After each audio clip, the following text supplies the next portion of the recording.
Ashama akkam jirtu hordoftoota keenya Kuyyuu Miidiyaa nageenyi badhaadha. Eeyyeen egaa akkuma barame har'as qophii tokko qabannee isiniif dhiyaanneerra hamma dhuma qophii keenyaatti nu faana turaa isiniin jenna.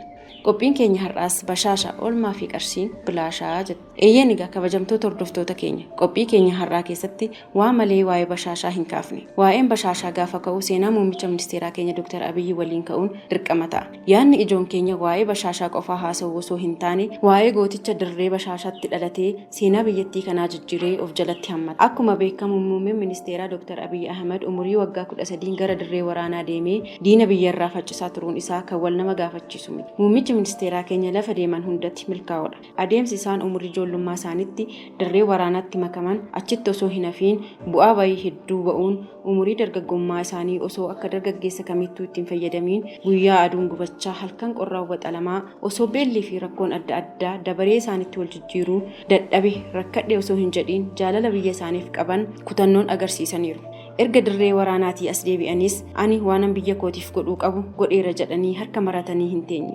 Yeroo waraanni Itiyoo Eertiraa dhaabbatu muummeen ministeeraa keenya kabajamoon fuula isaanii gara barumsaatti naanneffatan. Sababiin isaa diinni biyya keenya waraanu dhaabbatus diinni biroon biyya keenya mataa irra godhatee taa'u doofummaanis rakkina guddaa waan tureef biyyi keenya humna nama baratee akka ishee barbaachisu waan beekaniif barnoota isaanii dura addaan kutan itti fufuun cinaatti immoo kallattii adda addaan uummata isaanii tajaajiluun hanga sadarkaa doktaraatti baratan. Leenjii biyya kana jijjiiruu danda'a jedhanii yaadan biyya alaa deemuun leenjiiwwan adda addaa fudhachuun dhimma nageenya biyyaa fi misooma naannoo irratti halkanii fi guyyaa itti gadi jechuun hojjechuu eegalan.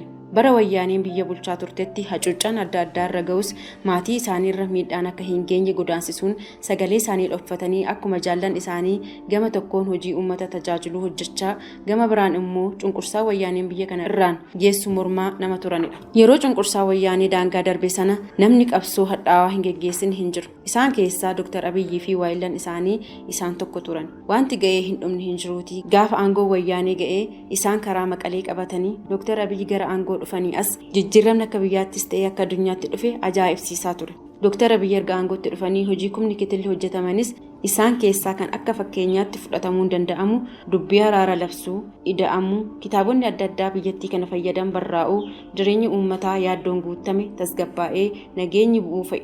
Kanumaan wal qabatee addunyaan Dr. Abiyyi ajaa'ibsiifachuun turtii aangoo waggaa tokko keessatti abbaa noobeela nagaa addunyaa taasisaniiru. Muummichi ministeeraa keenya ergasiis ani abbaa noobeelaa ta'eera hojiin ani biyya koof hojjedhu ni ga'a jedhanii harka maratanii hin teenye. Yookiin immoo akkuma warra mootota armaan dura turanii biyya kana saamuuf osoo hin yaadiin ammas na hafa jechuun onnee guutuun gara fuulduraatti imalan.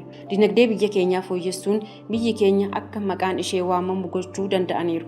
Gaafa wayyaaniin qaama nageenyaa isaan tiksu isaaniif dhama'u makara isaaniif sassaabu irratti duguggaa sanyii raawwattu muummichi ministeeraa keenya akkuma warra armaan dura biyya bulchaa ture hin agarre hin dhageenye jedhee harka maratee hin teenye. Inumaayyuu kutannoodhaan warra waraana nurratti bane wajjin gara waraanaatti seene. Biyyi kun waraana irra jirti jedhee misoomni biyya kanaa akka duubatti harkifamu hin goone.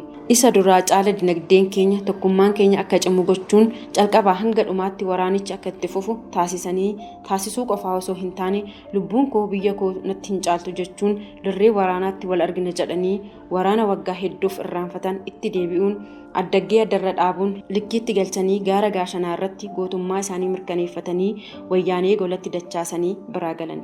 Dr. Abiyyi yeroo ammaa kana biyyoota adda addaa waliin dippiloomaasii gaarii uumanii osoo hojjechaa jiranii gaara cuqqaalaa kaan jala irreeffata kaan immoo irra qota akkuma jedhamu inni biyya keessaa warri ofittoon tokko tokko fakkeenyaaf kan akka shanii faannoo fi juuntaa kan uummata keenya saamuu fi dararu gaarummaa Dr. Abiyyi faaluuf yeroo olii fi gadi jedhan argaa oolla. Kanaaf jaallannus jibbinus akka seenaa Itoophiyaatti namni umurii waggaa 13 eegalee biyya kana tajaajiluun mootummaa ta'e hin jiru. Ammas obsaa fi dadhabbii guddaan biyya kanaaf gadi jedhee hojjechaa jiru hin jiru. Namni Dr. Abiyyi mormuu yookiin qeequu barbaadu hammasaa hojjechuun haafuutii nuusa isaa nama hojjechuu hin dandeenyedha. Kanaaf qeeqaa fi goomii keenya duubatti dhiifnee isa hojjetee biyya kana jijjiiree waliin fuulduratti haa deemnu. Yeroo dhaabbatee nama hin eegu Dr. Abiyyi itti haa fayyadamnu irraa haa barannuun dhaamsa keenya guyyaa har'aati. Waan nu dhaggeeffattaniif galatoomaa isiniin jechaa Kuyyuu Miidiyaa laayik sheer gochuu hin dagatinaa. Horaa bulaa.